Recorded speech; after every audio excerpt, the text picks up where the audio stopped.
Hey YouTube, Darren here. I was going to show you what I've recently been working on. I've gotten in a transmission that was not shifting, acting funny. So I figured I'd show you what I was doing with it. This happens pretty often, and I'll get these in, and all I've done is taken the bolts out of it and just gotten it ready to disassemble. And I'll show you what's causing the problem.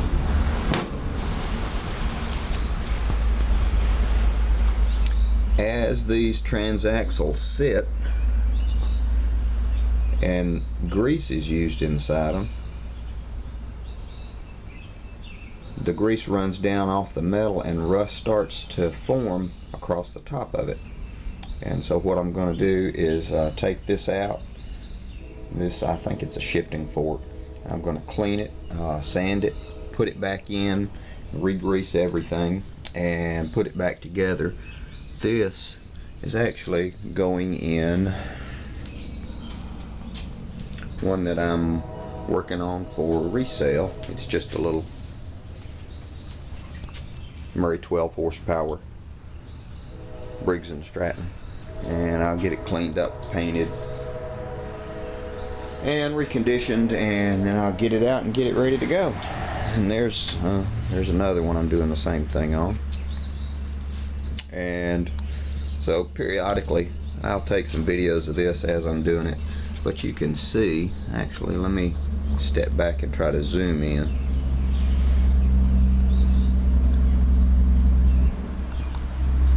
You can see the rust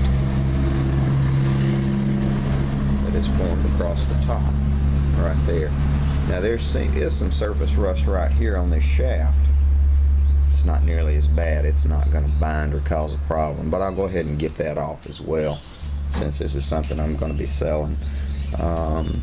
Here is the pulley. It's going to go back on it. Let me back out. Here's the pulley that's going to go back on it. And I just got this in the mail. 5-inch pulley, and it's going to go on Little Murray. I was having a problem with the belts. The pulley that I put together and welded had some sharp edges, and I couldn't seem to get them perfectly smooth, and it kept shredding the belt prematurely. So I figured, oh heck, I'll spend the $7 and get a pulley, and that's all nice and smooth, and it shouldn't cause any problems. I'm going to put it on later on today so I can play a little bit, but before I play, gotta work. Okay, got you on the tripod now. I'll show you what I've done. It's only been about 10 minutes of elapsed time. What I did to free it up, so now I've got reverse and neutral. What I did was scrape away the surface rust just with a regular scraper. Put it back where it was.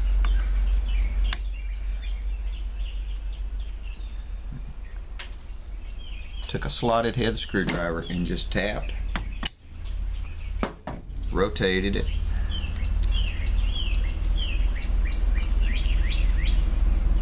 and tapped it again, and this is going to free it up. Now you can still buy these transmissions brand new for around $700. I think you can get them off of Briggs & Stratton's website, and there's another website that you can go to. I'll see if I can flash it up on the screen. And you can get you can buy all parts for it. You can buy every gear. I think the gear is around $40 or $50 a piece, so you can see how doing this will save you a lot of money, and you can make a lot of money doing this. People will get rid of these all the time, saying that the transmission, it won't work, and it's been sitting in the yard for a year, and it's just because of this right here. So you tear it apart, open it up, and clean it, put it back together. You usually need to go back with the gear oil so this doesn't happen again. That's one of the problems. As the grease gets old, it cavitates around the shaft and the rust will actually form around the inside of the grease. So that's the problem. And so I'm going to tap it, clean it, and then I'm going to work this surface rust off. Take everything out, clean it off with a good solvent, put it all back together, and add a mixture of gear oil and I think a little Lucas additive just to help it stick to the gears good.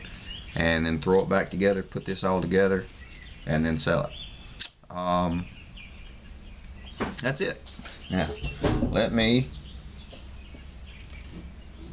turn this off.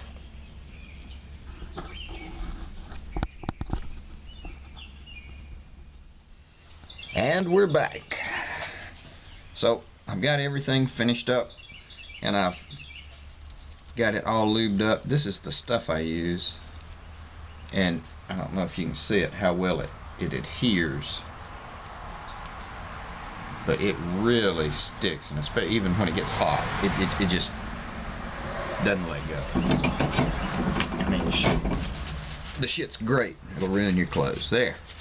Now, got this all finished up, and you see how it's making the rest of the oil stick to the gears. That's what you want when you're out playing, or I guess when you're out cutting your grass, blah blah blah, doing boring stuff.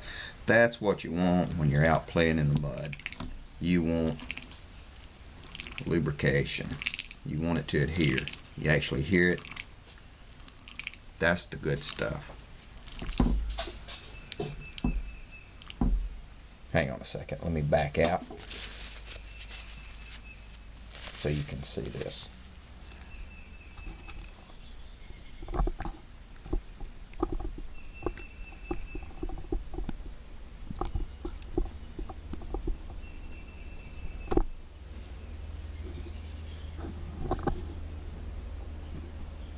Moving it over a little bit. Watch right here. This is what the additive will do.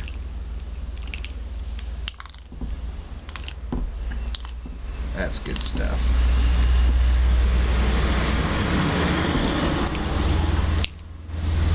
It will actually throw it all over the gears and lubricate the shaft and everything. It's all shifting like it should. So now I'm going to put it all back together.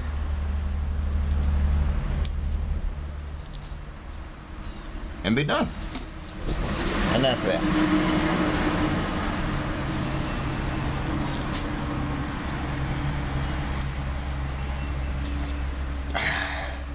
This shit's so greasy I can't get it off I can't get my gloves off. Some bitch.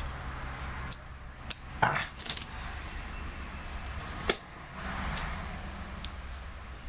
There we go. And here's the finished product all put back together. Everything's working good. You'll see the shaft turns.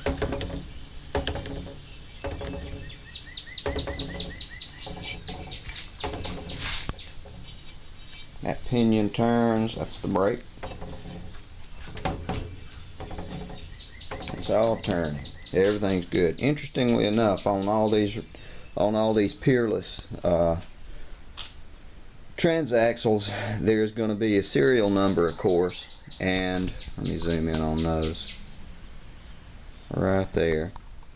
String of numbers, all the blah blah blah.